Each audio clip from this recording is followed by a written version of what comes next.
Hello, everybody. Welcome to This Is Entertainment. That banner should be scrolling across the bottom of our screen, not in big letters taking out our names.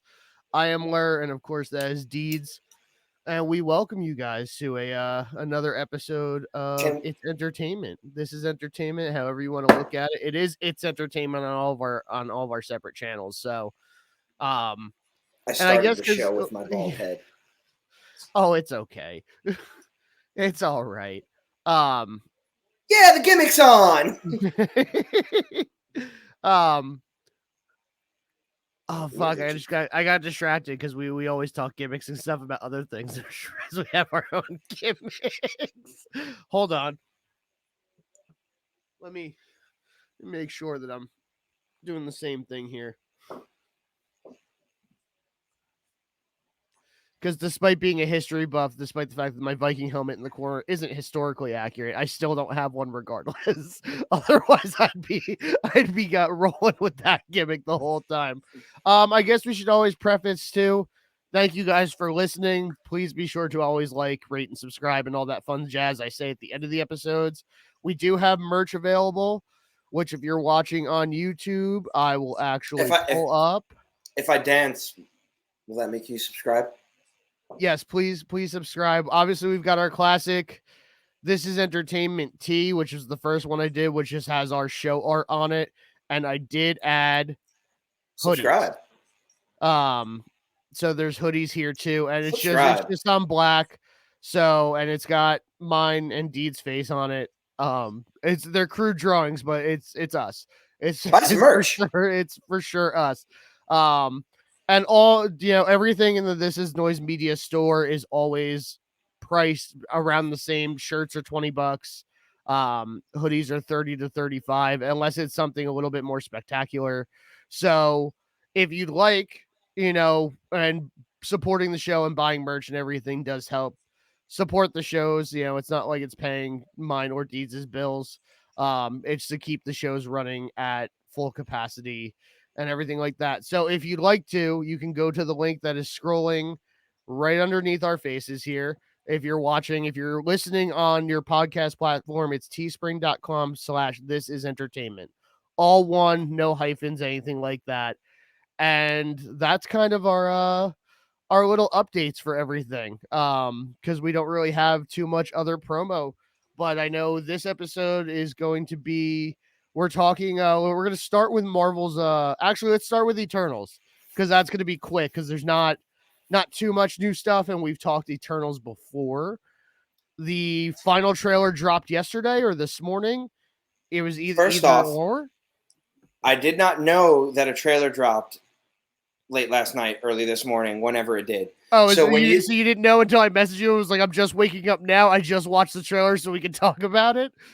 You were like, I just watched the new Eternals trailer. I was like, there's a new Eternals trailer? All right, let's check it out. Luckily, I've learned when I upload our stuff to YouTube, if there's anything that's copyright infringement, sorry, YouTube, it'll let me cut it out without me having to go full edit mode. So I can actually pull that up for us. And actually, I gotta let me make sure. Well, also, up. I think with something like a trailer, I think they're less likely to. Because on my other show, we did the Star Wars Visions trailer, and I sat up until 2 a.m. waiting for everything to upload, and waiting for it to be like, oh hey, you can leave this in here, but we can't monetize your video if you get to that point. Just cut this part out, because it did that with the SNL skit that we watched. Or not the SNL thing, the community thing that we watched. But that's a little different.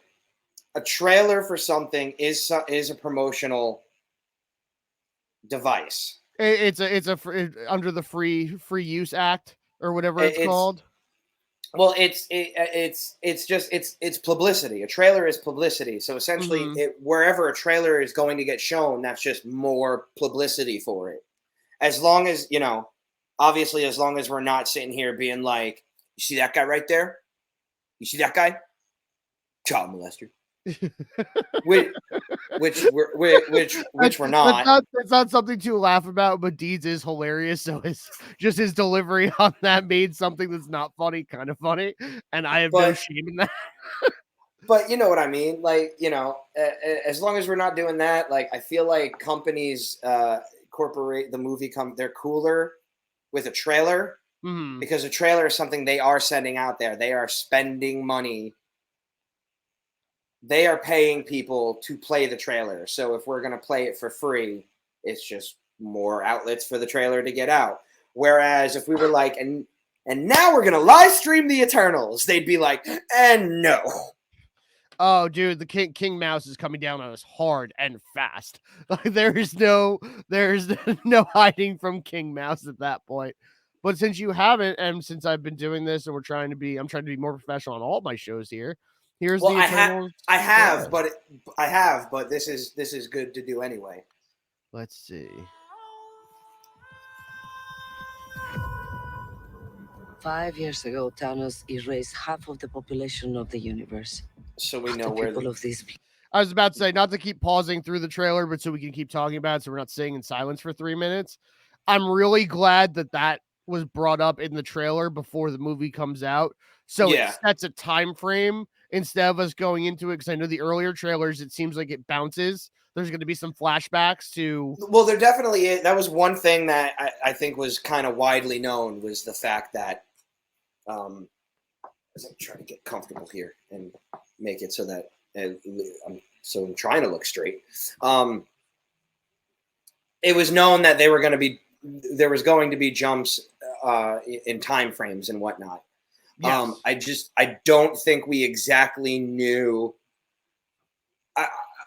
I guess we didn't know where we were going to be starting from, but it looks like from this that we are going to start in present day, and then it's going to be flashbacks of how they got here and what they did on top of the here and now. Yeah, because there's the previous trailer too that at the end of the trailer there's like 5 of them sitting around a table. It's like, well, who's gonna have the Avengers now? And then the other Snow. It's all of them. Yeah. And then, it's like, well, who's gonna head it up now? And the one guy's like, I could do it, and they're all like, shut up. Like, so we kind of know there was at least a moment, at least with the previous trailer, that it's post Tony Stark's death. And yeah, they say it flat out. They don't say like now that Iron Man's dead. They say like now that Tony Stark's dead, who's gonna leave? Or no, now that Tony Stark and Captain Rogers are gone. Who's going to lead the Avengers? And then it's the I can't think of his I don't know any of the characters or anything. All I know is that I know that dude specifically is Icarus. From other trailer breakdowns on the internet that I've seen. Thank you, New Rockstars. Oh, actually, hold on. Because I want to talk about a theory I have. Richard Madden. I was about to say his name is like Richard. There we go. Richard Madden as Icarus. He's the one. He's like, I could do it. They're all like, no, shut up. But all right. Planet brought everyone back with a snap of a finger. The sudden return of the population provided the necessary energy for the emergence to begin. Now, what is the emergence? Yeah, I'm excited about that. I don't know what that is. How long do we have? 7 days. Also, did you know, is he Scottish? Do you know? Like, is he like? I'm assuming I'm assuming he's going natural accent here and not putting one on, because I don't think it was. And I mean, I could be wrong. I don't know if everybody's basically British anyway, so I don't know if like he's actually got a Scottish accent, and that's his natural accent, or if he's putting on a Scottish accent and his accent's actually British. I don't know, but it threw me for a quick loop. I was like, wait a minute. Why do What's you his sound name? like Sean Connery? Richard Madden. Richard Madden? Yes. Let me just do a quick little Google and then go to the Scottish actor. Okay, so his natural accent is Scottish. So he actually put on what sound, as far as I remember, I haven't watched Game of Thrones since it ended because I binged the whole thing up to that last season and then watched the last season as it aired.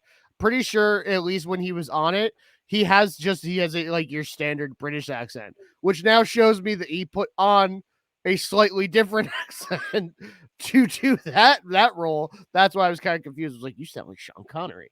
That's weird.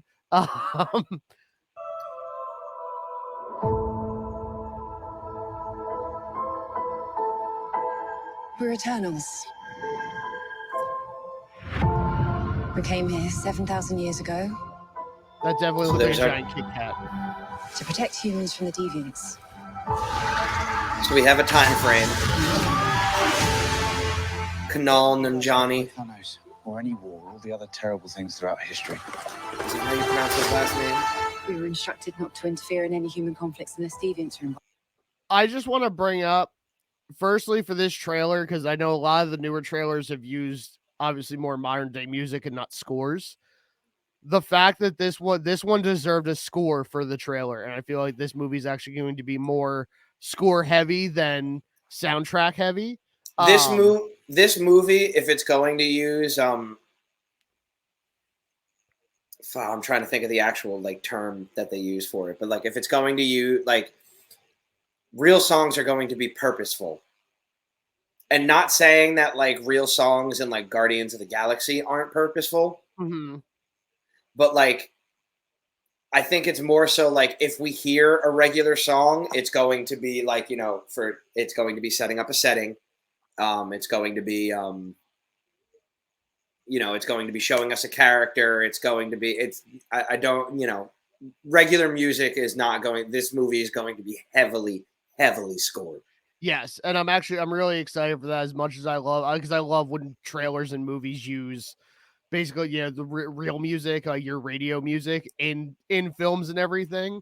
But I also love when like this, absolutely, with the tone of it, should be more score heavy through the movie, as opposed to some of the other, like Black Panther was very heavy. Well, I mean, Kendrick Lamar also worked on, I believe, he like took part in part of the score and then like did the soundtrack. I could be wrong on that, but I know Ludwig, who works with Donald Glover on his music, did the score for or at least worked on the music for Black Panther, and he kind of does both. Like he'll do like modern music and scores like between everything. I've seen a couple just a quick, slight little side tangent. I've seen a couple media outlets now refer to Childish Gambino as the both of them. What do you mean? Like it's almost like a group name, because it is like because like Donald doesn't do any music without Ludwig. Yes. So they're kind of, I've seen a couple outlets refer to Childish Gambino as like the both of them. That, and I could be wrong. I think there was at least at one point before his recent record came out that he was saying that this was going to be his last record as Childish Gambino, and he was going to go back to using Donald Glover as his name for his music. So that would make sense that Childish Gambino is like, that's the two of them. That's a group together. Cause like, that's exactly right. Is that he doesn't do anything without Ludwig, and Ludwig is everywhere at this point. I know he did Black Panther. Obviously he did stuff on Community, but also Mandalorian. He did the intro, he does the score, but also did your boo doo boo doo boo doo boo. Like he did all of that. Like that every's super stoked on. He is insanely fantastic. Yeah, so insanely fantastic. Talented. So, I know he likes to kind of mix both of working in like your general music and then scoring as well. So I don't know if that's what's, I think this is going to be, like you said, more score heavy, and like just hypothetically, like it seems like Salma Hayek's going to go up to, right up to Icarus's little cabin wherever he's at, and like maybe there's songs playing on the radio in like the truck or something. But like otherwise, it's going to be score heavy for the rest of it, and I'm really excited for that. That and also the fact of my second point is Black Knight is another character with Kit Harington being Black Knight. I know nothing about Black Knight. I'm just excited, and I love these kind of B characters that we've talked about with the way James Gunn has done it, where these B characters played by A-list actors, D characters played by A-list actors. I feel like the Eternals are kind of a B level, B level characters as opposed to obviously Guardians and like the Suicide Squad. But I'm all right, really hang excited. on. I can't necessarily speak for Suicide Squad, but Guardians were D-list. Yeah. They're A-list now because of what James Gunn and Kevin Feige and Marvel did with the Guardians of the Galaxy movies. Yeah, because I remember I was not the only one when they announced like James Gunn is doing the Guardians of the Galaxy. Who the fuck are they? And I remember Joey is just like, I don't know, this will be interesting what they're gonna do because they're like nobodies. Yeah. And now fucking they have their own goddamn video game. I do know at least with Suicide Squad, at least the recent one, like Polka Dot Man and like a couple of the other characters like Javelin, those were all like your ridiculous characters, and he admitted to that. And that's what he tried to do was pull these absurd characters with obviously your big ones being Rick Flag, Harley Quinn. Bloodsport was a bigger one because he fucking put Superman in the ICU. That was a huge point in the comics. So, but I'm talking like the little ones like Weasel. Like nobody's talking about fucking Weasel. Like nobody's talking about Weasel. No one's talking about fucking Weasel. Nobody. Yeah, it's. But you know, with this, this is another one where I dropped my pen. When as we get through the rest of this trailer, is I wasn't really. We talked about this in a different episode when we talked about Shang-Chi. I'm definitely still more excited for Shang-Chi after watching this trailer this morning, but this trailer has me more excited for Eternals. Now I'm excited to see this movie. Still not like Shang-Chi level hyped. But I'm more hyped now to see this than I was 2 weeks ago when we talked about it. Okay, so yeah, like obviously, like the hype for Eternals, I feel like was much like the hype for Guardians of the Galaxy. Mm-hmm. Even when we got the trailers, because I feel like after we got the trailers for Guardians of the Galaxy, everyone was like, "Oh, this is going to be fucking great." I think there was still a percentage of us that were just like, all right, this movie is obviously going to look beautiful. And apparently, and they put her name on there because she literally like they hired her and then she won an Academy Award, which I guess Marvel couldn't have asked for anything more in that regard. Like now they have an Academy Award nominee or Academy Award winner directing one of their films. But they used as much real, like obviously they're CGI. It's a Marvel movie, and like, and she didn't shy away from it. But like, if you see like a grand scape, you see an ocean and a rock clay, you see something grand, like that's a real shot. That's not just some CGI manipulation, like or like oh let's put this here. Like as much authenticity. She put the authenticity everywhere that she could. Did Chloe Zhao win an Academy Award for Nomadland? Is that what she won it for? Because I have the IMDb pulled up so that way I can point out a specific actor because I have theories. I just pulled her up real quick. I was like, what did she win for? And Nomad the like top 4 on her IMDb, it's like Nomadland, 2 movies I have no idea what they are, and then Eternals. But I was like, I've heard. Give me the other 2. The Rider and Songs My Brother Taught Me.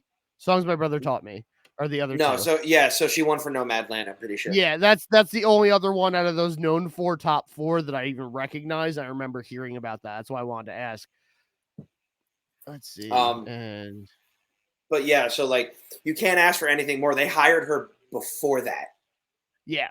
So now, like, obviously, like, they have all the credit in the world, but now, like, and I love it because I feel like this is like a fuck you, Martin Scorsese.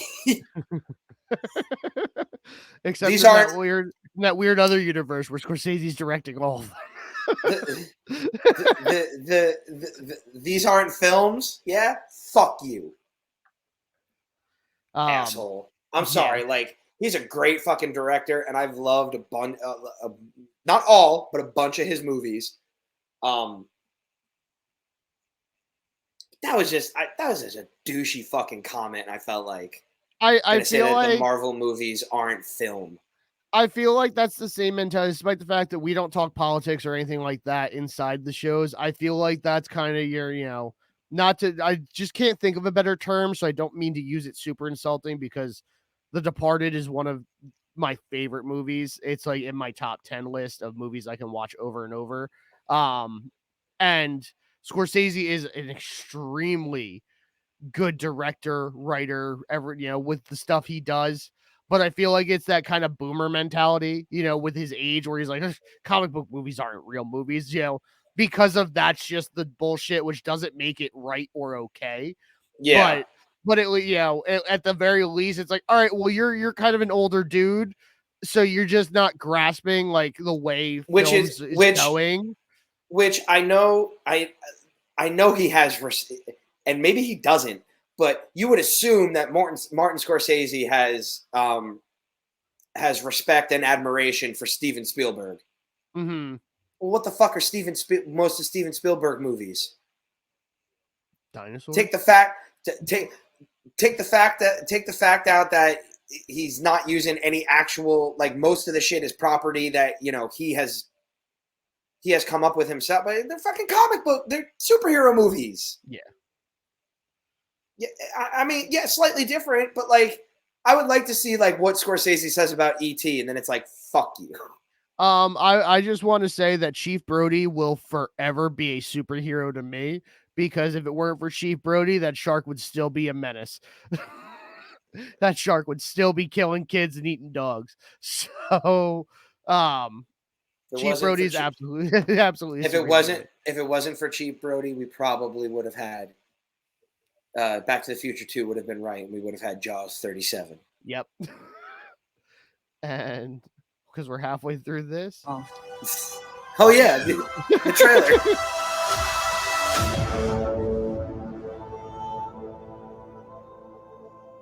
This November. We need to find the others. I haven't seen some of them for centuries. If this is what the end of the world looks like, at least we have front row seats. You know what's never saved the planet? Your sarcasm. I can't wait for Brian Tyree Henry. Oh, We've loved these people since the day we arrived.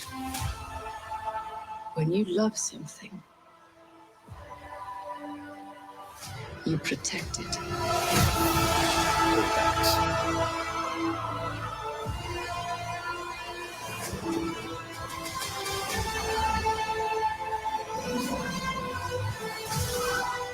You can't protect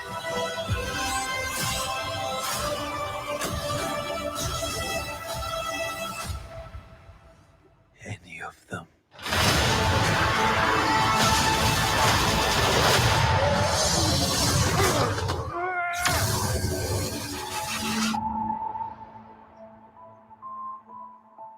I bet you've built the perfect safe house. And what's this even made of? There's the Vibranium? PlayStation controller sitting on the table. Fall collection. IKEA. Can we just take a second too before we talk more about the trailer to just kind of like, because I love the running joke that IKEA just builds shit furniture and the Icarus just smashed it and he's like, yeah, I got that from IKEA, and that's like the best unintentional dig at IKEA. that there's pieces missing. Like, why do I have extra shit? Your stuff is shit, but your Swedish meatballs are great. Icarus just smashed it, and it's like, oh. First of all, I do not buy into that. Anything IKEA that we have has been quality. All the parts and pieces were there. The instructions were easy to read. That and at the very least, as far as IKEA goes, you know, because we're both from New Jersey, the one IKEA that was near us was like an hour away. Like, I'm not driving an hour away just to go to IKEA. So, like, I've never bought anything from IKEA, but I love that running joke. And that's like, I'm probably just making it, you know, it's my own headcanon that's just a dig at IKEA, but I love it either way. Yeah, this trailer had me way more hyped for this movie, and especially showing more of the Celestials, because we've kind of seen bits and pieces, obviously, with Guardians 1 with the Collector and him kind of explaining where the Infinity Stones came from. So you see the Celestials real quick. I'm pretty sure Nowhere is the head of a Celestial. And that's, you know, that's where the Collector hangs out, and everybody hangs out in there.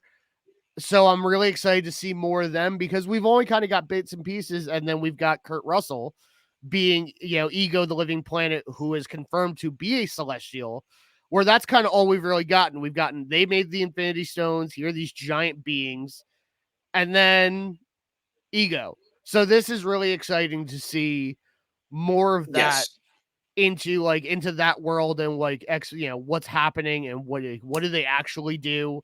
So I want to point out, it's also it's also nice that we're finally getting a glimpse into what the story of this movie is going to be. Yes. We just knew Eternals. They've been around for a long time. And it's a Marvel movie, so the stuff that happened. All right, but what exactly? And even if like this is what most people like, I'm sitting there like, yeah, like obvious, like it, you know, I don't think anyone probably like pinpointed it exactly like that. Maybe they did. I don't know, but at least now we know, like, oh, okay, so here's what we're doing with the Eternals. This is the ride we're gonna go on, and this is a ride I want to ride. I was gonna get on, and whatever happened happens. But now I've seen bits and pieces of the track. Okay, this looks like I think I might enjoy this a lot more than I was expecting to. That's the same as I mentioned it before, in the same way where like I've watched the other trailers, and every time, and the cast is amazing, where I'm like, all right, it's the same thing. I'm like, I'm gonna see this.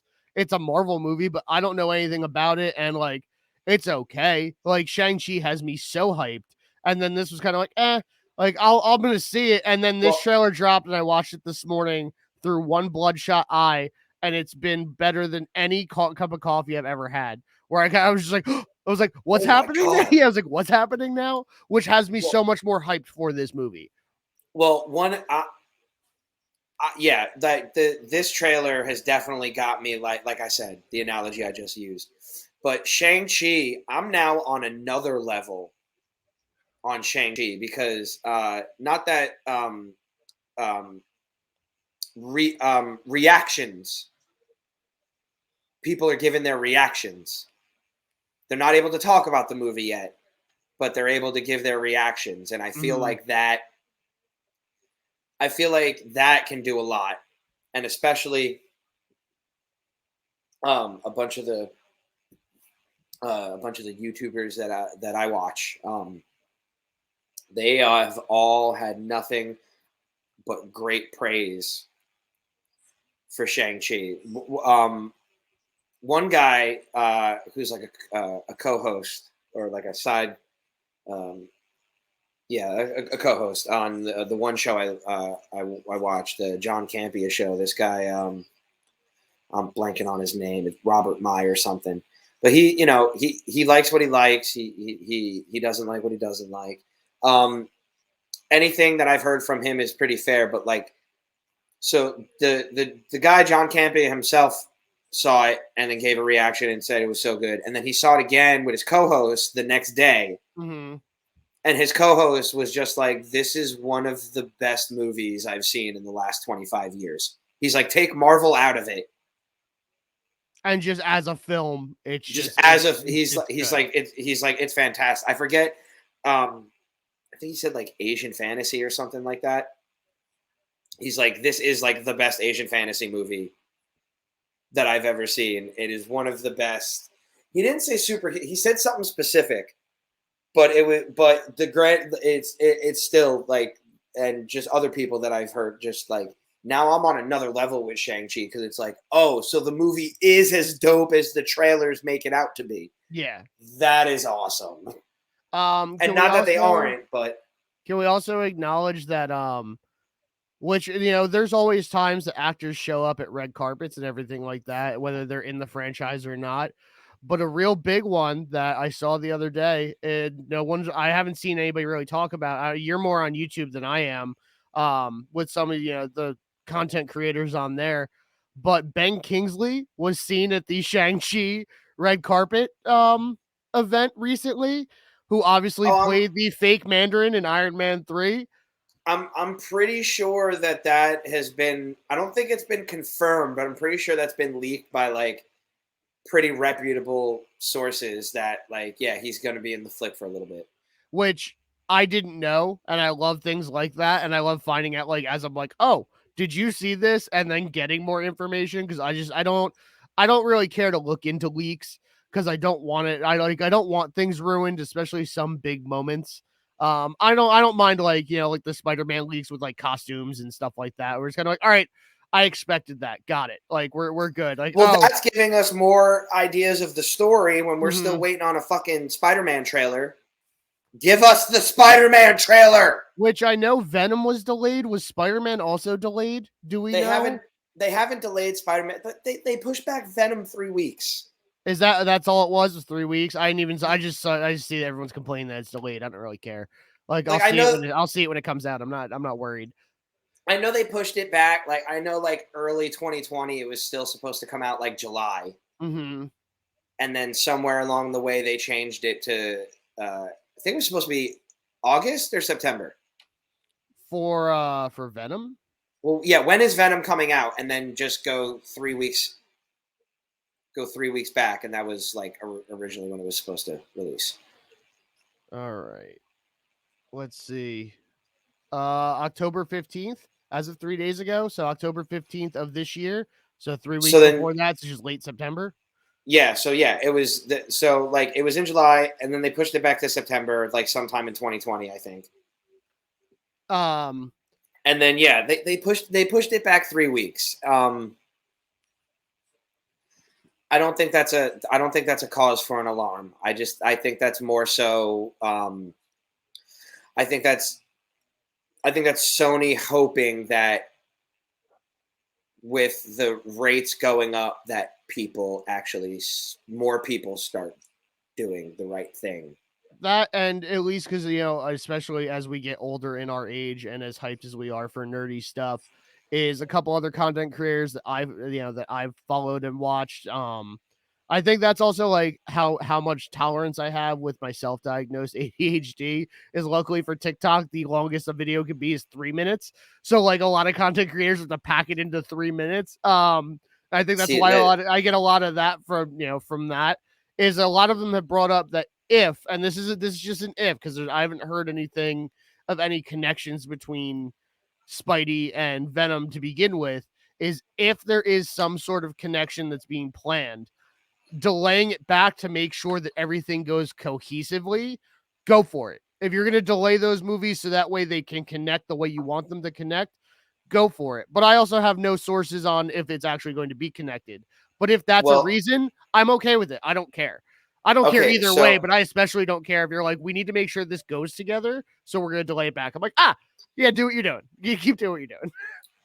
So like stuff with that is kind of weird because so you have Venom, which as of right now, like they have not mentioned Spider-Man once in Venom. Mm-hmm. Then you have Morbius. Oh man, I completely forget about that movie all the time. I'm pretty sure that they've said that Morbius takes place in the Venom universe. Mm-hmm. But then there's the Spider-Man on the wall with murderer scrawled across it. Yes. And then there's the Michael Keaton cameo. Yes. The director of Morbius recently let it slip. He was doing an interview, and I think, if I remember correctly, I believe the guy is who did Morbius is Swedish, and I think this is one of his, if not his first, one of his first like major American productions. And because I didn't get the question in everything I saw, like no one really mentioned like the actual question. They just bring up what the director said. But I can only assume with how what his answer is, that they're asking him like, like, are there any major differences between making film in Sweden and making film over here? Mm-hmm. And he was like, at the end of the day, it's like, it's still the same thing. He's like, but it is pretty weird. You wake up, you go to set, and you look at the call sheet, and you see names like Jared Leto, you see names like Michael Keaton, you see names like Tom Hardy. Oh, so he may have let something slip that there's a connection there with confirming. Well, he may have let slip that there will be a Eddie Brock / Venom cameo in Morbius. Yeah, and looking at, and also you are solid, because I know sometimes we have to look things up because our brains just retain so much information. Yes, Swedish. And looking at his he's got 11 directing credits on IMDb, not including Morbius. I recognize 2 of these movies. The rest of them are all done in Sweden, but he did Safe House and that movie Life that came out in 2017, which I think was the one where Ryan Reynolds dies in the first 10 minutes. Oh, okay. Where I think that's the one where people thought it was like a prequel to Venom. I don't know if you remember that one, where they're like 6 people in space and they find like a little alien thing. But yeah, I'm pretty sure that's what Life was. Let me actually click on it and I can tell you. Yes, that's what that one was. And Ryan Reynolds dies in the first like 10 minutes. Ryan Reynolds, Jake Gyllenhaal, Rebecca Ferguson. He did that movie. Okay. Which I heard good things. I never saw it. It's got a 6 out of 6 out of 10 on IMDb, but I mean, I take ratings with a grain of salt at this point. I love dumb movies anyway. But yeah, and then looking at least on Google, several issues around Morbius, obviously, coronavirus, so that pushed the date back a lot. I need to take my ADD medication. And it looks like the clip I'm looking at with this article, the clip of the article is from May of this year. At that point in May, it looks like it was pushed to October 8th. And now I've got an initial release date at the top of this of January 19th, 2022. Where again, still leading into that fact of if Venom is connected to this and they have pushed all of this stuff back, if it's to make sure things are cohesive, to connect properly, regardless, I don't care. Whatever reason things are delayed, I'm still going to see them. But Venom was always supposed to come out before Spider-Man. Mm-hmm. So they're pushing Venom back to January now? Yeah, I just had it pulled up. Release date. October. As of right now, it's pushed to October 15th of this year, and then Morbius is in January. Yeah. Morbius is slated for January of next year. Oh, Morbius is slated. Okay. All right. Sorry. I misunderstood you. Okay. Yeah. So, yeah, it getting pushed 3 weeks, and if that's all supposed to somehow it's going to be fucking interesting because, like, I'm all for Sony and Disney continuing this deal. Feige and his crew helping out Sony with these movies. And just work out whatever fucking financial deal. I hope fucking... Oh, I can't think of the douchebag's name. The guy who's fucking running Disney now, who's going to fucking run into Bob the ground. Iger, because after talking about not him, somebody else? No. Oh, Iger's the new guy. The new guy. The new guy. I don't know. The new...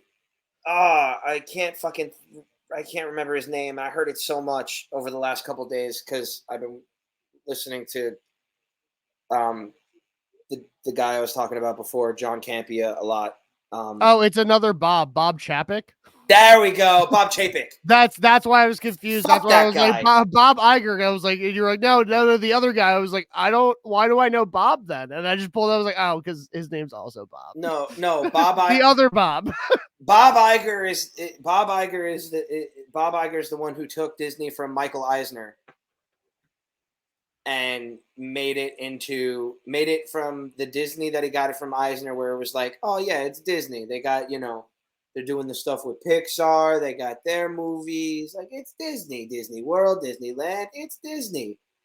And then Bob Iger took over, and he was just like, world domination, the nicest, best way possible. I think these Marvel movies are a good idea. I want Star Wars. Give me Pixar. Mm-hmm. And just made it all happen. And then he's the guy that made Disney into Disney. Oh. And before we talk about the Bizarro Bob, or just to kind of finish on Eternals here, and we'll get into What If, and then we'll trail. I almost fucking blanked on his name again. My brain does not want to remember this man's name. My theories for Eternals, and I only have one. And it's your stereotypical standard kind of theory here. And I'm going to make sure I pull up this screen because I don't know this kid's name. He's in that weird movie, The Killing of a Sacred Deer. I know that much. This fucker, this guy right here. All right. I have a feeling this guy, sudden but inevitable betrayal in Eternals. And that's my only theory. I don't know why. Maybe it's just because I have because Killing of the Sacred Deer looks so weird where I couldn't even see it because it just weirded me out. Where I'm like, and he was in that, and I believe he was the antagonist of that film. And I'm just like, he's going to betray the rest of the Eternals for whatever reason. I don't have a reason. I don't have anything other than just my headcanon that he looks like he's made to betray everybody. He looks like a backstabber. Yeah. Where I'm like, this guy, he's sudden but inevitable betrayal. And that's my only theory I have on this movie. Now that leads me to believe that, cause they're smart. And I almost feel like I don't want him on our screen anymore. I'm gonna so I feel like Feige and is it Chloe or Zoe? The director. Chloe Zhao. Zhao. That's why I keep thinking the Z. I think Chloe and Feige are smart. And I mean, yeah, that could be it. But I feel like if they think that's and again, I don't know any of the Eternals comics, so that could be a thing. Mm-hmm. He could be playing the guy that turns on the Eternals. I don't know. I don't know the stories, and I kind of like that a little bit because this is something, even though I didn't necessarily know all the Iron Man arcs. I know that Tony Stark is Iron Man. He built the suit because he was in a situation where it was to keep him alive. He saved himself. He became Iron Man, and I knew that before. I knew those points before seeing the first Iron Man. You knew the standard origin story that kind of cuts across majority of the arcs. You knew that. Yeah. Much. Going into Eternals, you and I both are like, we don't know. I don't know. Shit. I know, Dick. I just, it's the equivalent, like with Black Knight. I'm like, I just know Black Knight is just a knight in modern day times. Like that's all I know, but I'm excited to see it. I know he's not. I know he's a human. He's not an Eternal. Yes, he's a human.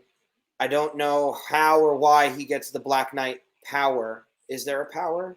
I'm assuming there's a power. Yeah, I think so. I don't want to look anything up because I don't want to I want to see the movie and be like, that's awesome, and then look it up and be like, oh, that's comic book accurate. That's cool. So I don't want to ruin anything for myself. So I refuse to look anything up involving Black Knight. Well, mainly because what Marvel does so well is that they use the comic material. Mm-hmm. But they don't necessarily go, straight shot from the for comic shot. page. Yeah, they'll kind of build on this point and make it their own. yeah, if there's a certain arc or whatever, and I feel like I remember a couple years ago thinking like, man, if I was Feige, like I would have created my own character by now, like, Mm-hmm. and that's something that is still like, that's a question I want to ask him. I'm not sure if he's ever been asked it, but like, would he, if given the right circumstance, and could he introduce a brand new,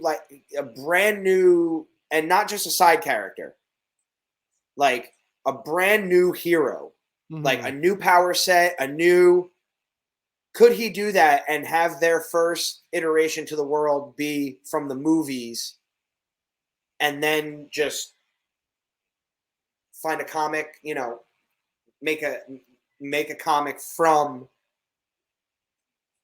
the movie, because I have a hell of an idea for him. That is that not, because correct me if I'm wrong, is that not kind of how Harley Quinn came into everything? Wasn't she in the animated series? That was her first appearance, which then branched out into all the other media. I mean, yeah, technically, yeah, Harley Quinn, she was not in the comics. She had not been in the lore. She was created for the animated series and just became so popular, and just is just a great character in her own right, that like the comics, and it might have been because DC was like, she has no comics and look at how well her shit is selling. Yeah, it even looks like, I just got just a quick search on, just to confirm it. That's exactly what happened. She was created by Paul Dini and Bruce Timm for Batman the Animated Series, and initially was written for a walk-on role and intended for one episode, which that obviously we saw how that turned out. They kept going with that. Oh, she's an Urkel. What? I didn't know she was an Urkel. Who was in her? What? Urkel was intended to be one episode. Maybe, if it was funny, the interaction, if the audience liked the interaction between him and Carl, maybe bring him back next season for another episode. But like the character of Urkel was only supposed to be one episode. But they put him on screen and audiences loved him. That not only did they add him to the show, but they then changed the format, or they changed the eye of the show, because originally it was about the Winslow family. Mm-hmm. Then it was about the Winslow family and their nerdy neighbors, their nerdy, quirky neighbor next door, Steve Urkel. And then it became the Steve Urkel show featuring the Winslows. Featuring the Winslows. And like that has never, that exact frame, we've never seen that since. I mean, yeah, Harley Quinn has her own shows now, but it didn't become the Harley Quinn show featuring Batman and the Joker. No, they put her into the story and made her a major player. It wasn't revolving around her for the duration of the show. I want to talk about the costumes here, because I did see this first before seeing the trailer. And at first I thought, like, obviously it's black and white, and obviously, with the entertainment covers, it's meant to have that gold pop out at you. At first I thought this is what their costumes were going to be, basically grayscale and gold. And at first I was like, are you fucking kidding me? And then saw the trailers and where it shows clips of their costumes. I was like, okay, they actually look really dope. Oh yeah, no, their costumes look great. Yeah, and this was just a huge, when I first saw this, I think yesterday or the day before, whenever it dropped, I was like, ew, what am I looking at? And then like seeing the trailers, I was like, oh, thank God. Oh, we've got some color into it. There's something great about it. I will say, out of all of the actors, of course, Angelina Jolie is great. Salma Hayek is also very good. They've both been around for a long time.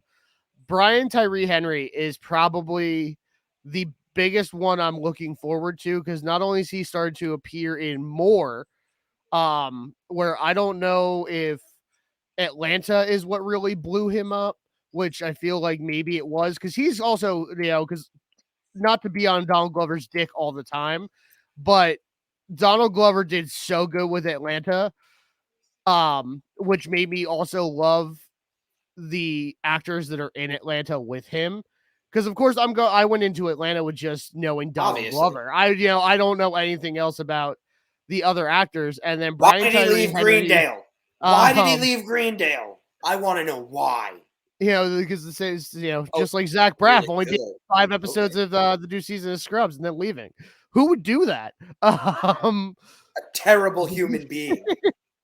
But also, between, obviously Zazie Beetz was another big one that came out of Atlanta, which obviously she's Domino in the Deadpool series.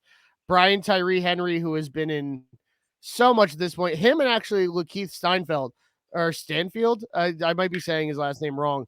Both of them have been in so much more since, at least in my eye, since seeing Atlanta, where I'm so excited. And also, if for those of you who have been living under a rock, Brian Tyree Henry also voices Miles Morales' dad in Into the Spider-Verse.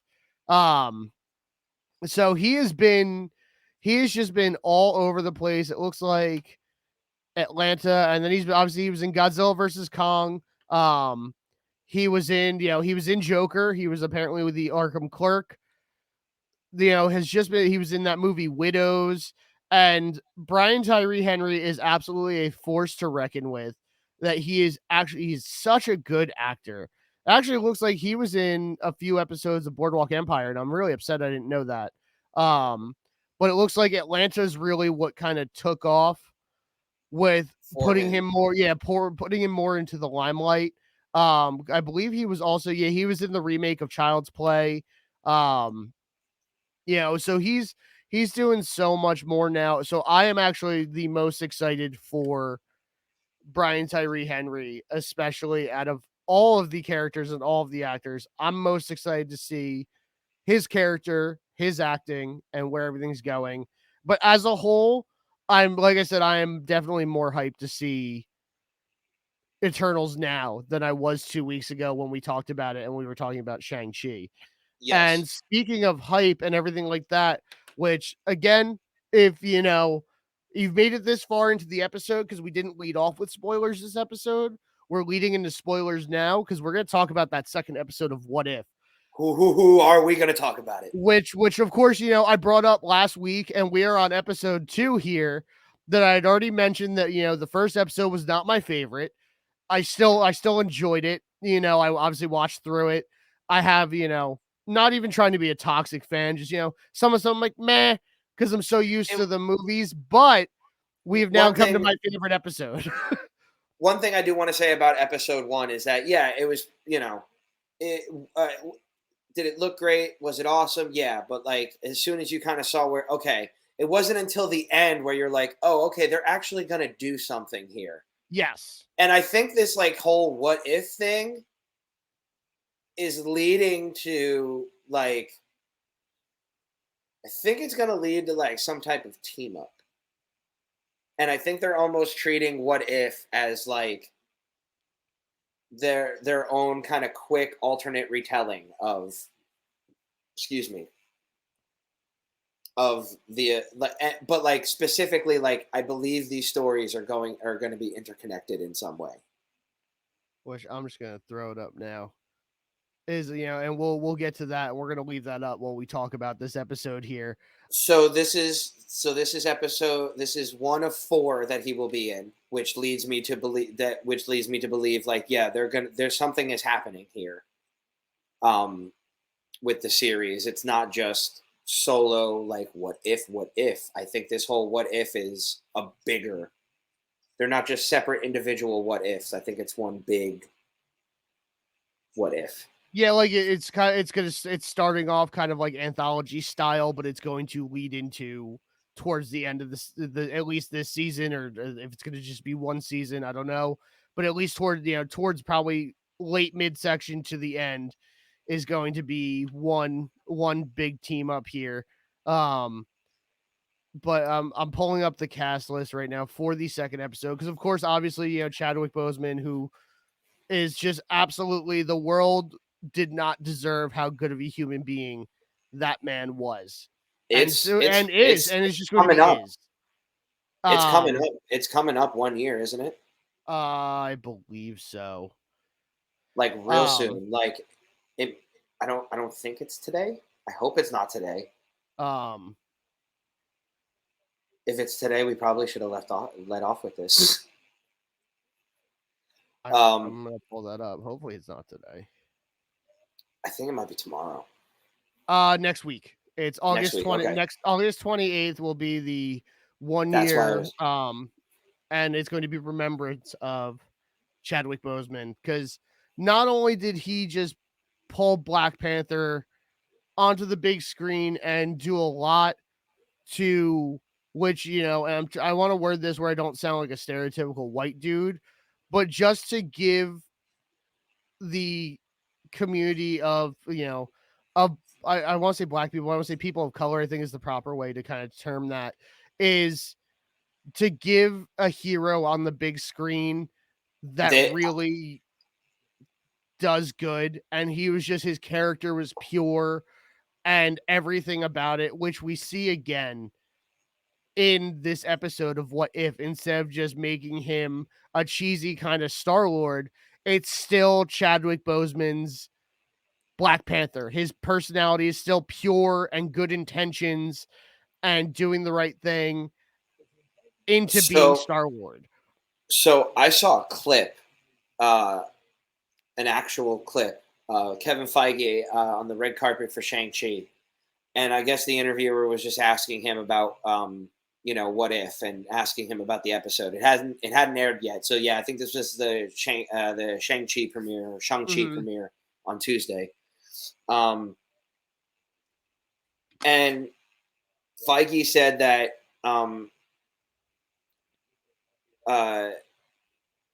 Chadwick is actually one of the few people. Actually, I can't confirm that he didn't say. I'm pretty sure Chadwick is one of the few people that read like the entire, like all the scripts for What If I remember correctly.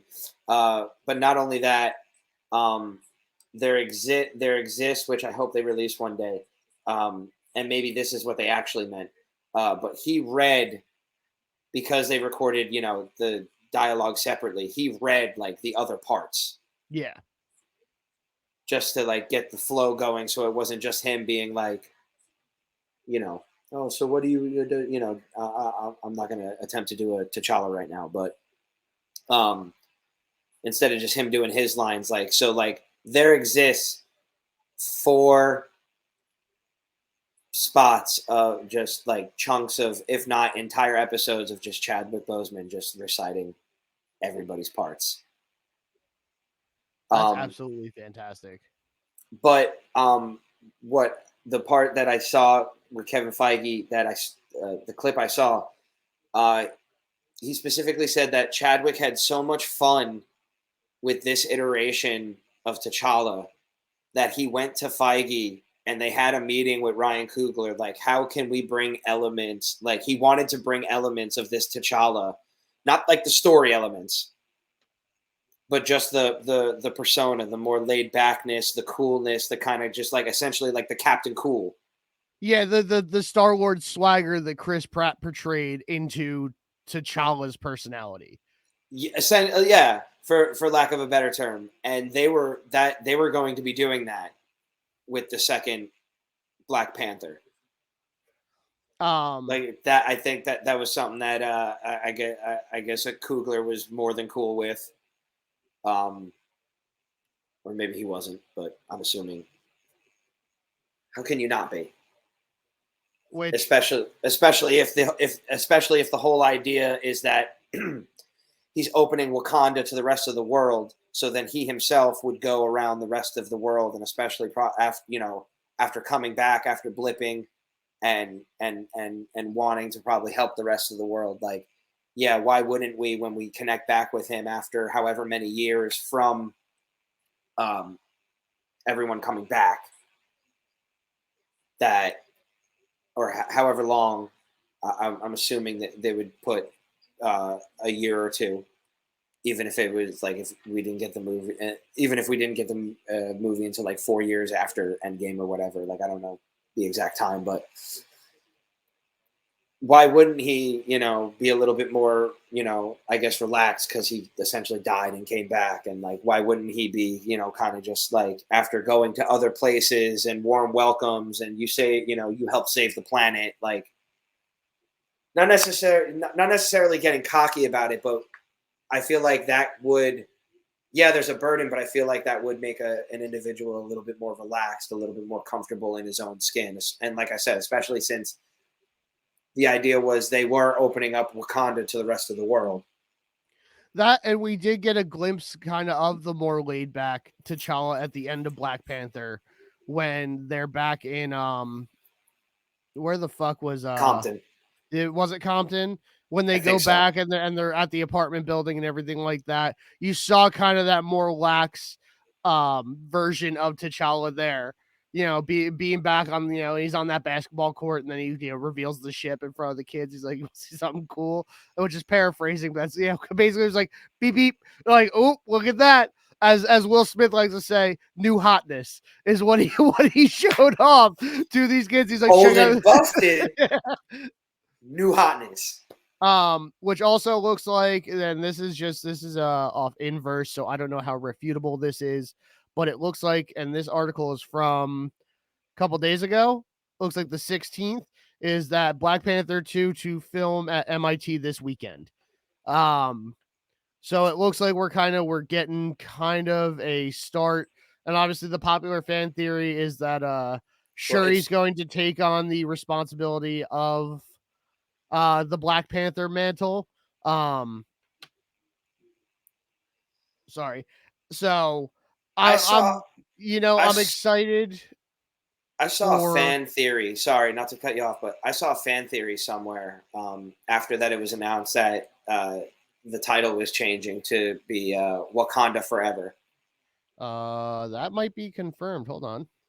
I feel like I saw the same thing. Yeah. Yes, Wakanda Forever. I saw a fan theory out there that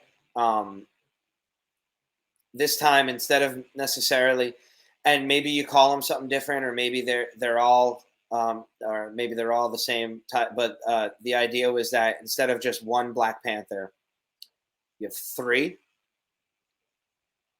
or at least you have like three heroes, Black Panther-esque, and you have it be Shuri, Okoye, and M'Baku. Oh, the world needs more Winston Duke. That's absolutely for sure. Well, he's coming back, so we're getting more Winston Duke. Which I love the fact how they kind of changed M'Baku from being a cannibal.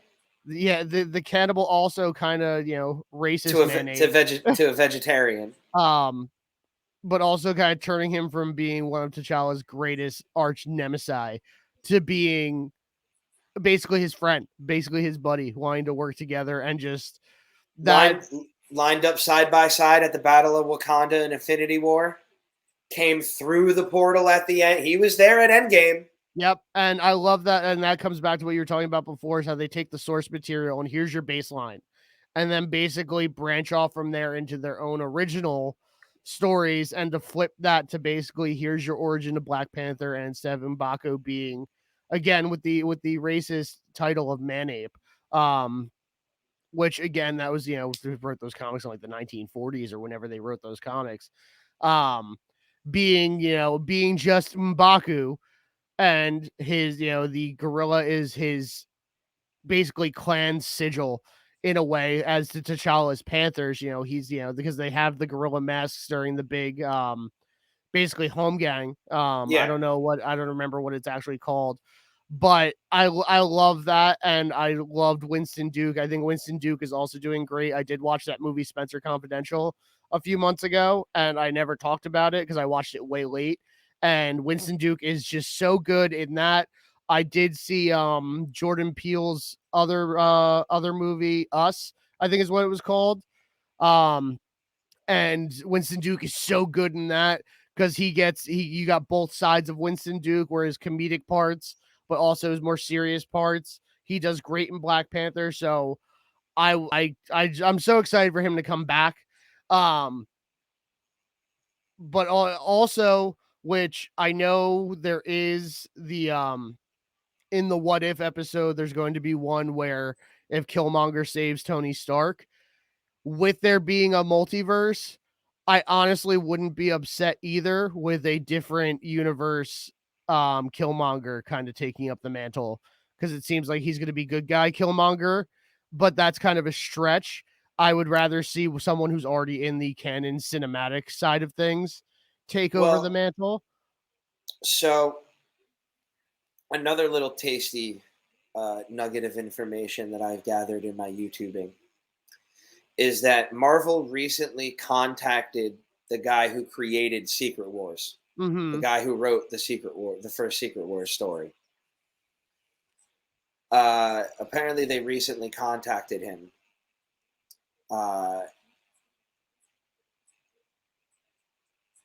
Because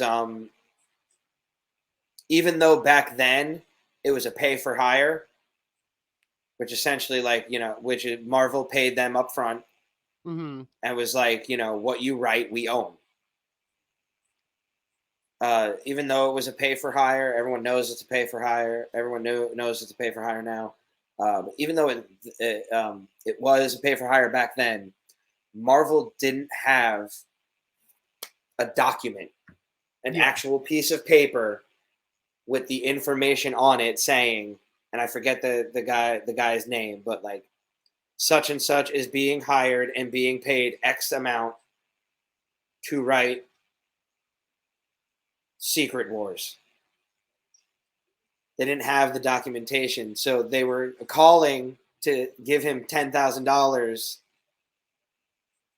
as kind of like confirm it for today. And the dude was like on the phone with Marvel, and he was like, you don't need to pay me. He's like, you already paid me. Like, you don't have to pay me. Like, just what's going on? And the guy's like, well, I can't talk about that. But, just know you got a check for $10,000 coming your way. And so Secret Wars is coming. And I know that's kind of been like a terribly kept secret. But I think with Secret Wars, I think we're going to get what will be this version of Secret Wars, which I think is going to be in multi-universal affair. Which I think was the recent incarnation of Secret Wars, leads into, I believe, Battleworld in one of I think the 2015 comic book line.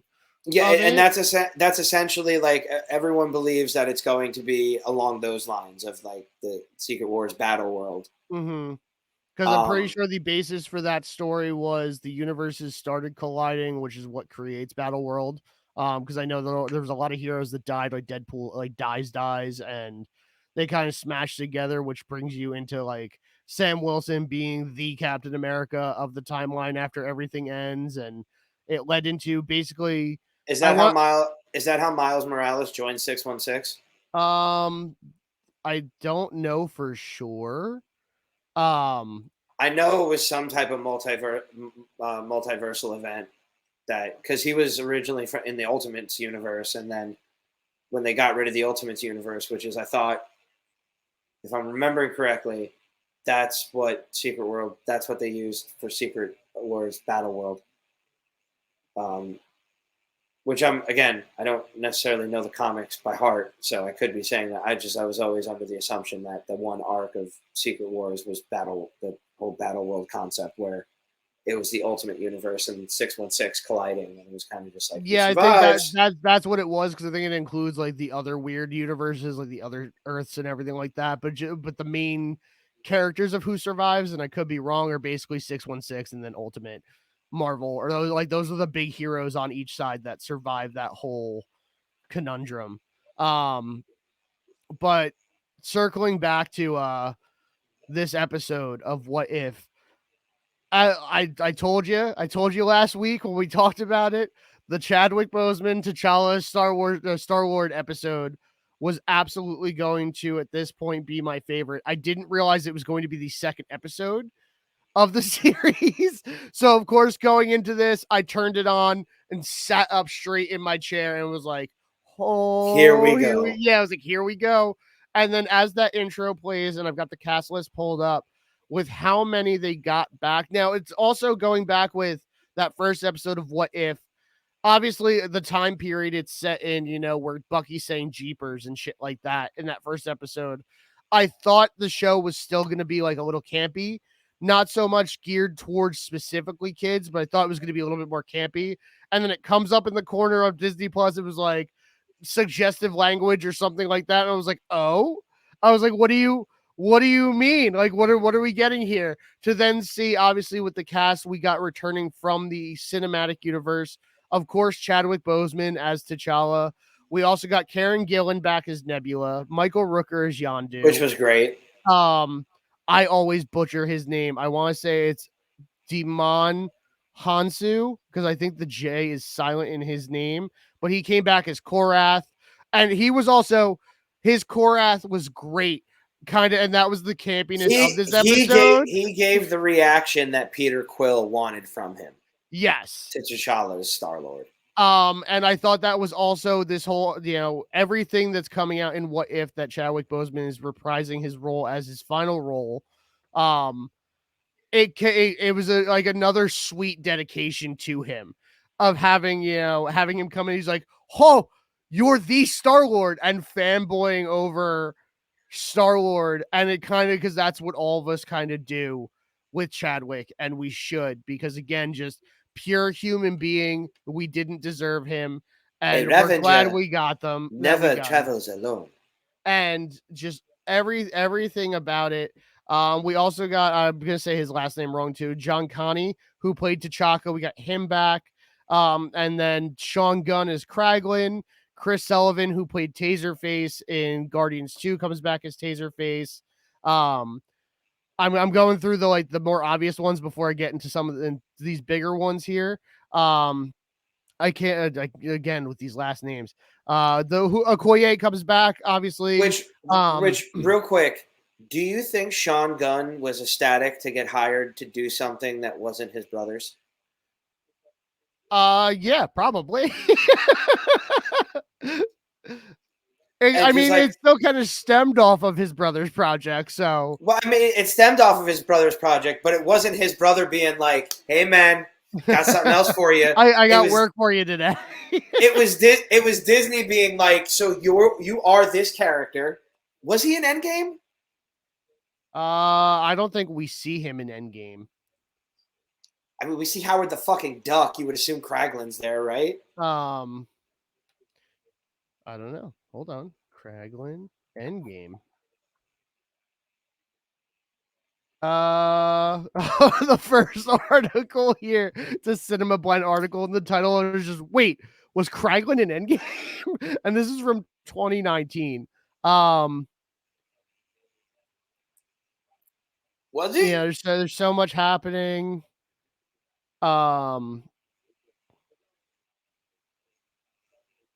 All right, so this article is there's this was posted on Robert Downey Jr.'s Instagram after they finished up everything like that. Sean Gunn apparently be seen dressed as Kraglin in this big cast photo, which is a video and it's not really clear. And it's one of those things where it might be a blink and you miss it kind of moment. Because especially at the end there, obviously we've got the big heroes in Endgame right before that Avengers Assemble. So it's likely we could have missed him, or it could have been something that just wasn't used. Hey man, it's at least a day. It's at least a day or three of work. Yes, for Endgame, even if even if it's a blink and you'll miss it, like he's there for all of it. And of course, Ophelia Lovabond comes back as Karina, and she was the collector's assistant in the first Guardians of the Galaxy. And then we've got reprising their voices as Proxima Midnight and Ebony Maw are the actors who did their You're skipping Benicio? No, I'm getting to him. He's one of the big ones. He's one of the big ones here. And those are the ones. And then we've got Fred Tatasciore Kior, as I'm saying that wrong, who did the voice of Drax, because as we all know, which was put on Twitter and the world knows, is that Batista was not asked to come do his voice of Drax. Now, according to the showrunners of What If, they asked, but it was one of those, like, they went to their people at Disney, like, can we get Dave? They went to their people who contacted Batista's people. So, like, somewhere along the line, but he did say, like, no, we asked, like, we wanted everyone to come back. Like, if they were a character, we wanted them back. And I can only assume that the dude is probably a little upset that he didn't, like, right when they were first doing it, like, announcing, like, hey, we want all of you. Don't ask, just bring. Yeah. But the guy who did do Drax's voice, he's a very well-known voice actor, and he actually, in a lot of the cartoon versions of Hulk, he does the voice of Hulk. He did a pretty damn good Dave Bautista, man. Yeah, I had to look it up because I had to look it up. I had to pause the episode as soon as we see Drax as the bartender. I had to look it up and go, wait, is that Dave? Because there was a hot second. Because at first I'm like, that doesn't really sound like Dave, and then as he continues speaking, I was like, I was like, I don't know. It was not a day. It took 6 days. But Fred, like who does that the voice line in particular. He's done a ton of stuff here. But I know the big one that everyone can probably know is he does do a lot of the guttural voices and a lot of the raspy kind of voices. He's done a bunch of stuff. It looks like he actually, in some form of Transformers, he did the voice of Megatron in probably a game or something. But he's done a bunch of stuff, and he did a really good Dave Bautista. And then we come to the big names in this, where we've got Josh Brolin reprising his role as Thanos, and we're going to talk about that just in a moment. Benicio del Toro comes back as the Collector, and then a big one, which also we'll talk about because it is towards the end of the episode. Kurt Russell comes back as Ego with his one line in the episode. That doesn't shock. That doesn't shock me though. If one person, if they told me that only one person was coming back to reprise their voice, I was going to be like, so it was Kurt Russell. And then of course we get more Seth Green, which Seth Green does a lot of cool stuff in the nerdy world. Real quick, do you know about the Kurt Russell Disney contract? No, I do not. Which I'm upset I don't. The story goes that the last thing Walt Disney wrote on a piece of paper before he died was the name Kurt Russell. Oh? Telling his people, like, I want Kurt Russell to make films at Disney. I mean, Kurt Russell's great. Kurt Russell's wonderful. And this was 1966. So the last thing Walt Disney writes is Kurt Russell, and then Disney signed him to a 10-year contract after Walt passed away. And I'm pretty sure, I think the legend goes that, like, somewhere along the line, because he made so much money for Disney in the 70s, that somewhere along the line, that, like, lifetime contract kind of became that 10-year contract became almost like a lifetime contract, where it's just like, you want to make something, you can bring it to us. We're always going to be looking for stuff for you. Like, we want this. We want it. And, like, he has consistently worked with Disney throughout the years, if I'm not mistaken. That, and because I know a lot of people were upset when Disney acquired Fox, that they were worried about how Deadpool was going to go. I believe it was Feige who had brought up that, hey, Disney owns other studios that makes rated R movies that, like, have a Disney stamp on it. It's not like we're not going to stop making, like, we have the capabilities to do this. This is not something we can't do. Where same with Kurt Russell, where he's probably been doing things that, because I don't know who, I mean, Disney owns everything at this point, but through the years, I don't know what studios Disney owns. I'm not even going to bother looking it up. So it's likely that Kurt Russell's just been constantly making Disney movies, and we're just like, oh, it's a Miramax movie, so we don't know. But in reality, like, Disney owns it, so Disney's got their finger in the pie there. But also, and finally, which is exciting for me because I may be the only human being that enjoyed the Howard the Duck movie from years ago. That Seth Green coming back as Howard the Duck was also really good, even for the short time. That made me really happy. And breaking down the episode here, we start off with our kind of shot for shot of Starlord grabbing the orb on whatever planet that's on and taking that yes, thank you. Taking that twist of everything that should have happened with Chris Pratt's Starlord, where, you know, obviously it was a big thing where he went and didn't tell Yondu and everything like that in the film, where they're now working together. Which I'm sorry, I got a snack. You know, where Yondu is a part of the plan. And of course, we've got I've been up since 2 a.m. I haven't eaten anything. We've got Demon coming back and fanboying over T'Challa, and which then, in my opinion, you know, it's not even in my opinion, hilarity then ensues. You know, we get the "a Ravager never travels alone" quote, and then be like, "A Ravager never travels alone," and then you see Yondu's arrow flying around. You're just like, so you get your kind of, you know, the way I describe it, and it's not insulting, it's cheap comedy, just a trope that gets used over and over again, and just never, in my opinion, does poorly. And then I think a big moment after that is after they go through their whole thing, they get the orb on the ship, is the fact that they took his character and just T'Challa's got him over his shoulder and they just bring him with him. like he's there, and even like during the fight scene, he's like, "I'm sorry I have to do this." He's like, no, this is what we're here for.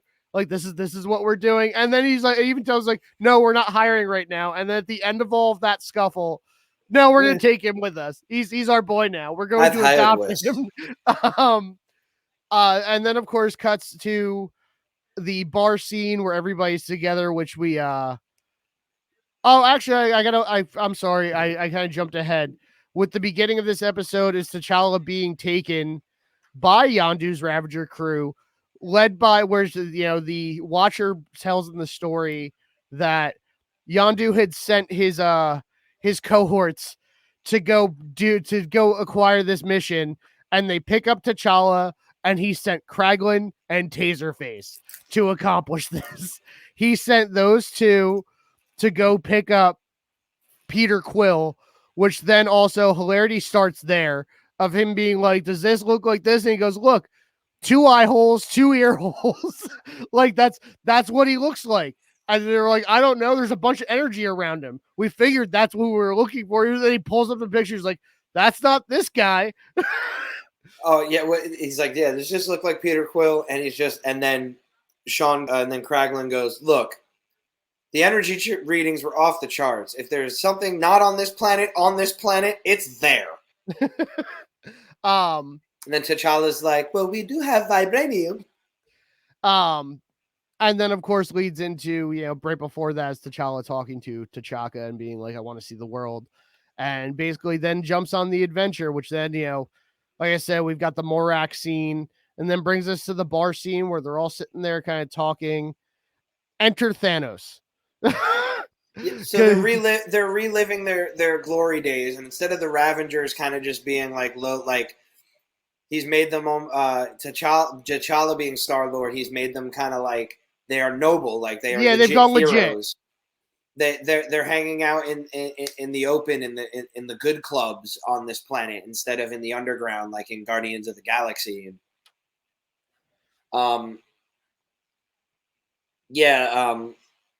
What's his blanking on his name, but he's like, "And how did you how did you tame the mad Titan Thanos?" And then he shows up. And then Thanos' big purple arm drops in, and I didn't see Brolin's name in the credits, so Thanos showing up was a huge surprise.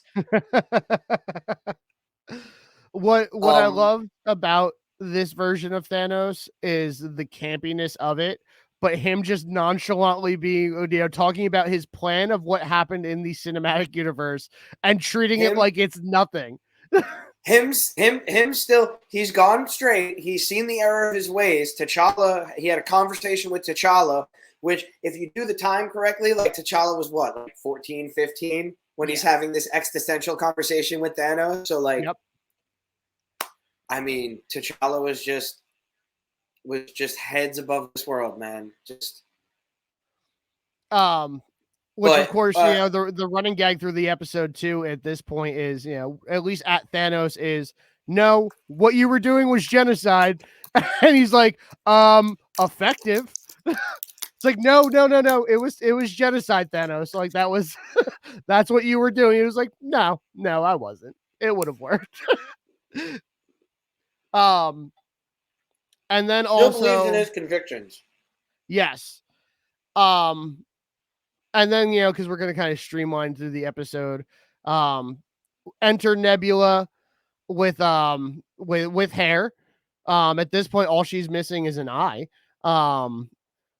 And enter with this luscious blonde hair, in which they come up with her and T'Challa come up with a scheme because she owes a debt to the Collector, reprised by Benicio del Toro, which Benicio is another good, is another one where I'm just, everything he's done, I've loved, and he's done serious roles. He's done campy, jokey roles, and I've not been disappointed. He's done a lot of voice roles as well.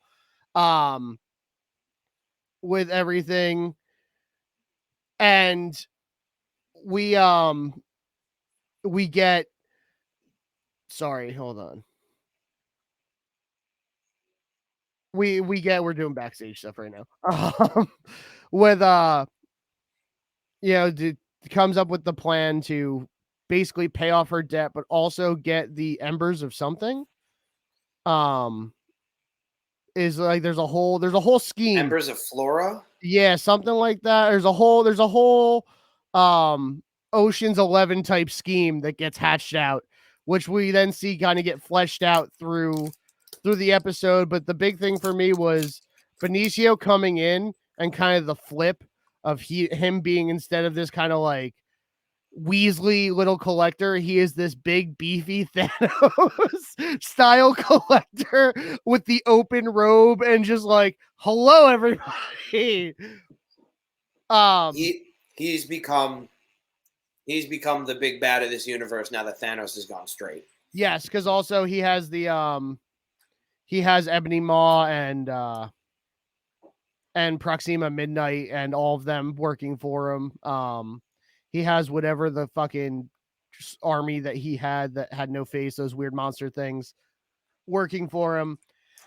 And then in which, as this is all going through, we then get the flip kind of where Yondu lied to T'Challa that his home was destroyed and that's why he could never, he never went back. We get Howard the Duck, we get some more kind of fan service through the Collector's Collection. You would have to probably rewatch it to see every little detail that's in that scene of him going through the Collector's Collection, because you've got a couple shot for shot ones from the first one where you see the Dark Elf and things like that. But then we get to, and like I said, I'm fast tracking, so I'm skipping over some details here.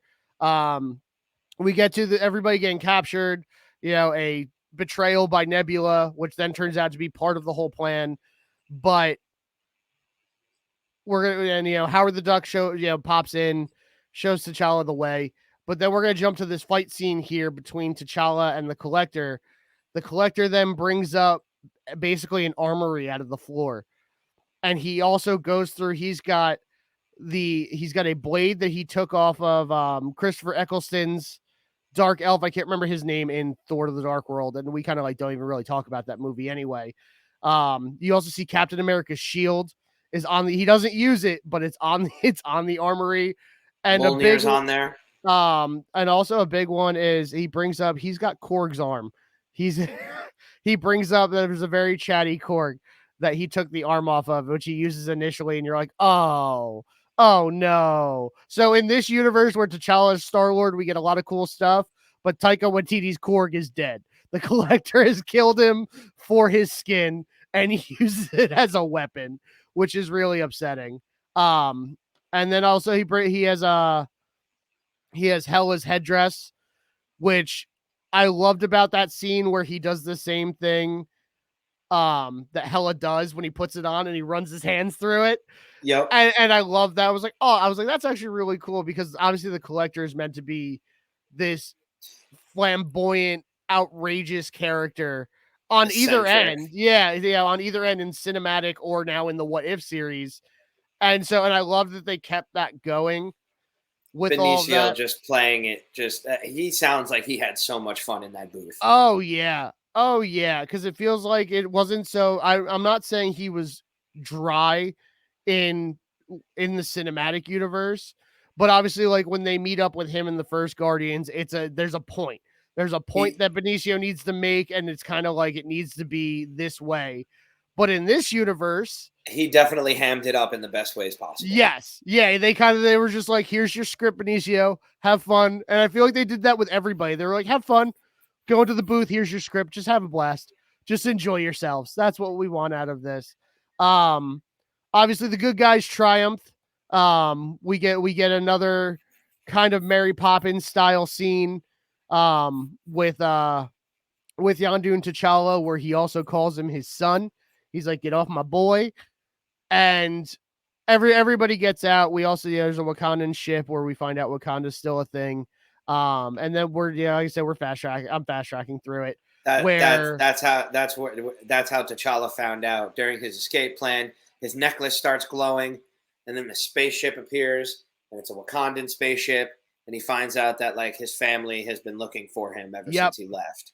And then after the good guys, the good guys triumph.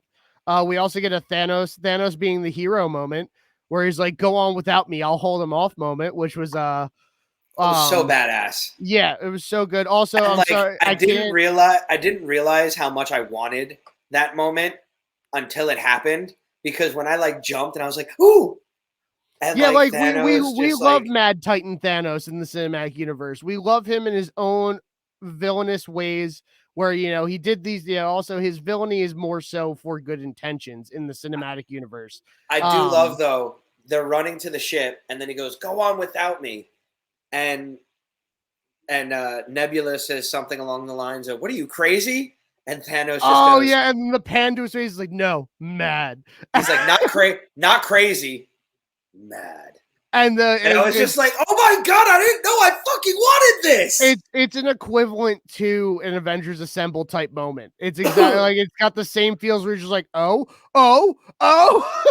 where it's a lot of fun. And also, I can't glance over this small detail, is during the distraction scene where T'Challa is trying to find what he's looking for, while everybody's distracting the Collector, they're distracting the Order, where Captain Genocide is a name that gets thrown around multiple times at Thanos, where him and Dijman sit there and he keeps calling Thanos Captain Genocide. He picks him up at one point. He's like, "Call me Captain Genocide again. Watch what happens." And he goes, "Captain Genocide." And then just like, there's just more chaos that happens. They figure out it's a distraction.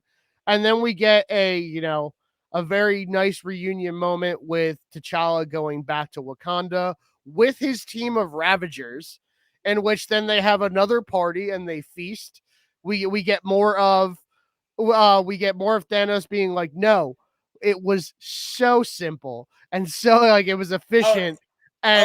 He's talking with Okoye, and Okoye is like, "I'm pretty sure that's genocide." Yeah, and he's like, "No, He goes, no, because it's random. And might I add, efficient." Which then also comes into where Nebula, because they bring up a few times which they did in the movies as well, that Thanos is her adopted father, where she sits there and then gets to play the daughter role, where we get a different side of Nebula of her turning while Thanos is so excited talking about this plan, where she's sitting at the table with her face turned and just goes, "Oh, Dad," which was also such a heartwarming moment to kind of see that flip side, where it's like, oh, Thanos has gone straight. He is a good guy in this universe. And he didn't torture and replace Nebula's parts. Mm-hmm. where at least, still probably bitter because she, was probably taken like Gamora was from wherever she was from, and then with all of that, so probably He might not have even gotten to Gamora. Because he got Nebula first, didn't he? I don't. Yeah, he did, and I don't think so because I know there is another What If episode, which is confirmed because it's been in the trailers and images, where Gamora is wearing Thanos' armor and has his blade. Oh yeah. So there's probably a whole other arc with Gamora doing something else at this point. But what's nice about this is that, despite the fact in the middle of the episode, she's like, no, adopted father. And, and he even says adopted daughter, where she sits there and she calls him dad, which is a moment you don't think you need. And then it happens and you're like, man, I'm so fun. Because the point of this end scene with all of that is a giant family reunion, because T'Challa says to his family, he's like, he comes back. He's happy to see his father. He sees Baba again. They hug it out. And then he introduces the Ravagers as the family he's met along the way. So to kind of still see that, it's a little moment that you kind of didn't know you needed. And it's in that moment where she's embarrassed and calls him dad. And you're like, oh, my heart. Why are you doing this to me? And then, I also like, and you might have mentioned it before, but I also like how with Peter Quill and how everything goes, the daughter of interest for Starlord is Gamora. But I like how it's kind of flipped here, where with T'Challa, the daughter of interest seems to be Nebula. Yes. Or at least Nebula seems interested in old Starlord, in T'Challa Starlord over Which, here. yeah, and she nicknames him. She calls him by his nickname through the whole episode. She calls him Cha-Cha. Cha-Cha. And she's got some spice on that when she says his name every single time. Now, there was a small part of me that was like, I wonder if this is almost out of necessity. Because if you don't know, Karen Gillan is I'm pretty sure Irish or Scottish. She's Scottish. I can confirm that. I have a very big, I'm sorry, it's crude. I have a huge hard on for everything Karen Gillan. Everything about her. I love her. I mean, I should know where Amy Pond is from, but I blanked and then I couldn't remember she is Scottish. So there was almost a small part of me that's like, is she called, like, obviously they're playing it up, but like, did she have to? Because maybe was that just hard for her to try to pronounce T'Challa for some reason? Because maybe the Scottish comes out a little too much. Oh, that's a fair point. I mean, her American accent is flawless. Definitely. But I did watch her on that ABC sitcom she did, and you can tell when she's been in a long day because it starts. Yeah, I was about to say I didn't watch that show, and you and I have actually talked about that show on just a side note, not even in an episode. We just talked about it at one point, behind the scenes here, and where we had talked about that show, and I watched clips of it, and her American accent is good, but you can kind of tell it's almost like, all right, this was kind of like because she had to do it through the whole entirety of that series. Yeah. But you can tell where she's a little more seasoned with doing her American accent now. It was really good here. Yeah. And not that she hasn't been good as Nebula, but the way Nebula's performance is there's bits and pieces in the movies where it almost seems like she does struggle with that American accent, at moments where it seems like she strains. But at this point, when she recorded her voice lines for this episode, and probably for whatever else she's going to be in for the rest of the series, this was her, she did so good with her American accent here, where you're like, oh, this is really good. And it's funny because I forgot, just one of those things that didn't click into my brain, and then halfway through it was when she was doing that long dialogue, and I was like, oh wow, she's gotten real fucking good. But yeah, I love the end scene, everybody together, the two families as one. And then we get what I assume, if this was a movie, what I assume would be the post-credit scene, where we get the shot of the Dairy Queen. Yes, and this is where you get your one line from Kurt Russell, because he does appear in the opening credits, and then the entire episode goes by. I remember getting to that point right after, because T'Chaka also says, "From one family reunion to another," and then that's when it pans. Oh no, the Watcher says that. Oh, is it? Yeah, that's the Watcher saying that. Sorry if that was unintentionally racist, just because they're both black actors. I apologize to anybody. Please don't cancel me for that. And then we get the shot of the Dairy Queen in Missouri, and Peter Quillen today, since he wasn't abducted by the aliens, I guess he stayed in Missouri, and he's at the Dairy Queen, and he's cleaning up after hours, and he turns around, and there's Kurt Russell in the cartoon flesh. As Ego the Living Planet, and Watcher says that could be the end of the world, and I am excited for the rest of this fucking series. Yes, yeah, this is definitely one of my one of my favorite. Obviously, it's only 2 episodes in, but I knew this was going to be a good episode, and I knew it was going to be one of my favorites. But it's going to be, for me, hard to beat. I think they're going to, because that's just because Marvel does their homework and they've always made things interesting. But as of right now, it's going to be hard to beat. But I'm excited to see next week's episode, which it's hopefully doesn't spoil anything. But at least on IMDb, there's a still of cartoon Loki for next week's episode, which I would assume there's an image somewhere, and that's why that's there. But there's no synopsis, and that's all I've got for that episode. So I don't know what's coming. That's what I got from just pulling up the cast list for this episode. I'm excited. I'm not looking. I'm not looking into. I'm trying to avoid spoilers for this. There are certain that I want to know certain things about the movies, but I don't necessarily want to know story. And it's different for different movies. Like, I kind of didn't like, the least I know about Shang-Chi, the better. Yes. Because I'm just like extremely high. I don't want anything really, like, what I've got is good enough. I don't really want anything more spoiled until I see it. But like, obviously, like, I want to know a little bit more about Spider-Man than I do, because it's like, all right, come on, this is the third one. Like, gimme. Yes. Gimme. But not to rush this, sir, but I got a semi-emergency text that I need to go help jump. That's why I kind of blew through that breakdown of this episode. So everybody, we keep talking about getting to the Kevin Smith View Askew and Kevin Smith 2 episode. We are going to do that. That's going to be next week's episode. I promise. Here, how about and you can say no, but if I could stay up and we do that, what if we just do that and it can be a bonus? That way we do that, and then we can do. Yeah, you know what? That'll be a bonus episode for this weekend. Is you'll get our View Askew, because we want to talk Clerks 3, because there's a lot coming out, where there was even, I have it pulled up ready for us. I have an update from yesterday. We'll talk Clerks 3 and Kevin Smith, and we can tangent a little more, and then we can give everybody a little tasty treat. Yes. Yeah, because I want to talk about the Jay and Silent Bob reboot, because I'm late to the party, and I just watched that like a week and a half ago. So, but I gotta leave, because I gotta go. I gotta jump. No problem. Deeds, go do what you're doing, and I will close this out. And I will talk to you shortly when we record another another episode shortly. Everybody, bye, everybody. Deeds.